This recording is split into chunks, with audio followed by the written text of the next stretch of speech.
चरण कमलेभ्यो नमः।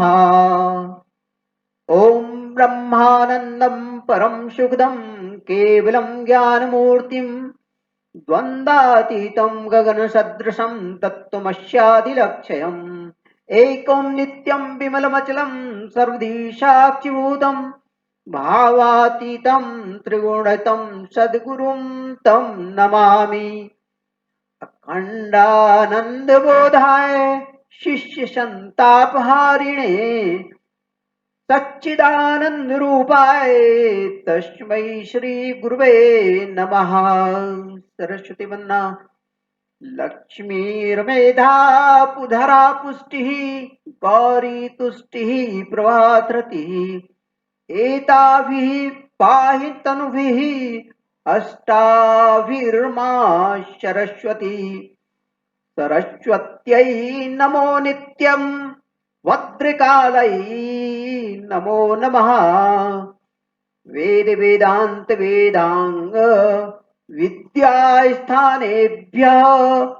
एव च मातस्त्वदीये पद पंकज भक्ति युक्ता ए त्वं भजन्ति निखिलान् परान् विहाय ते निर्जरत्वमहि यान्ति कलेवरेण ओवाहिल्वायुयुग गगनाम्बो विनिर्मितेन।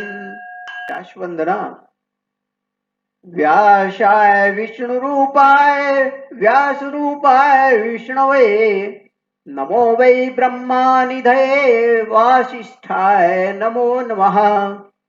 नमोऽस्तु ते व्यास विशाल बुद्धे फुल्लारविन्दायत पत्र नेत्र एन त्वया भारतैलपूर्णः प्रज्वालितो ज्ञानमयः प्रदीपः। गीता रहस्य ग्रह कलय भाग 4। धृतराष्ट्रवाच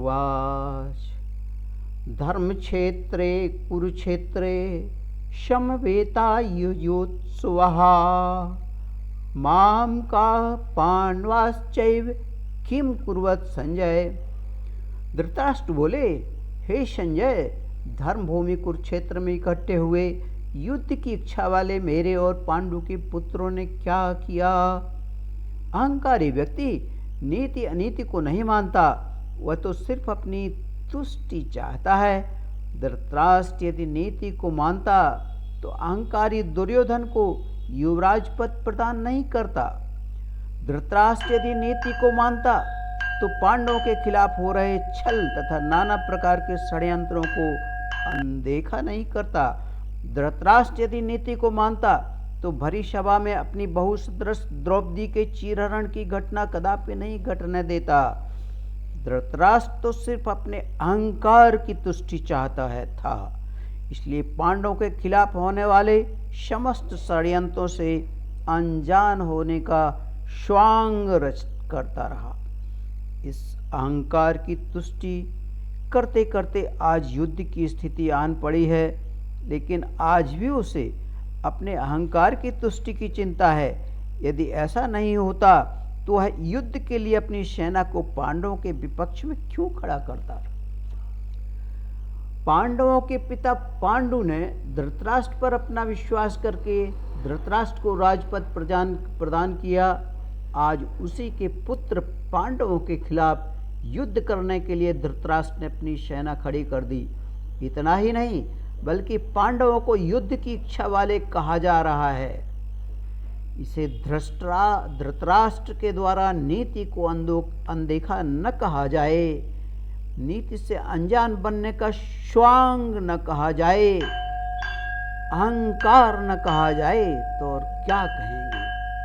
अहंकार के क्या दुष्परिणाम होते हैं, यह जानने के लिए परम पूज्य गुरुदेव पंडित श्री राम शर्मा आचार्य द्वारा रचित पुराण भाग क्रमांक 4 में उल्लेखित कथा बहुत सुंदर कथा आती है, कथा का उल्लेख जो कि इस प्रकार है। 37 पर हर नर पिशाच की वही नियति शीर्षक देकर किया गया है।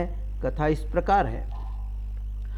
हर अहंकारी, लोभी, लालची और भगवत सत्ता के दैवी विधान से नियमानुसार फल मिलता ही है एवं अन्यों के लिए सबक बनता है। अहंकारी शक्तिशाली गर्भ से चूर दुर्योधन जब अपनी अनीतियों से बाज नहीं आया तो उसे अपनी ही आंखों अपना सर्वस्व नष्ट भ्रष्ट होते देखना पड़ा और बड़ी असहाय अवस्था में शरीर छोड़ना पड़ा। महाबली रावण का दर्प अहंकार उस समय नष्ट हो गया जब उसका सारा वैभव नष्ट हो गया और वह असहाय घायल अवस्था में रणभूमि में पड़ा था। जिसने बड़े बड़े देशों पर विजय पाकर उन्हें बंदी बना छोड़ा था, उसे 2 क्षत्रिय पुत्रों ने कुल सहित नष्ट कर दिया।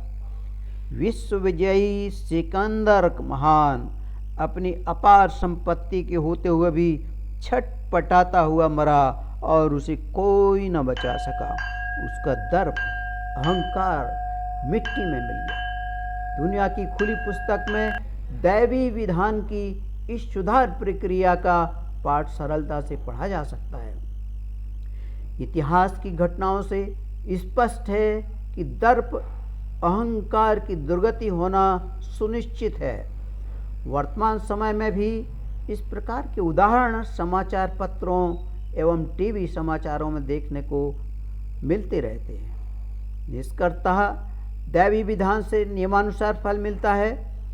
भगवान श्री कृष्ण जी ने गीता शास्त्र के द्वारा अहंकार को आसुरी संपदा कहा है। देखें, दंभो दर्पो अभिमानश्च क्रोधः पारुष्यमेव च अज्ञानं चाभिजातस्य पार्थ संपदमाशुरीम्।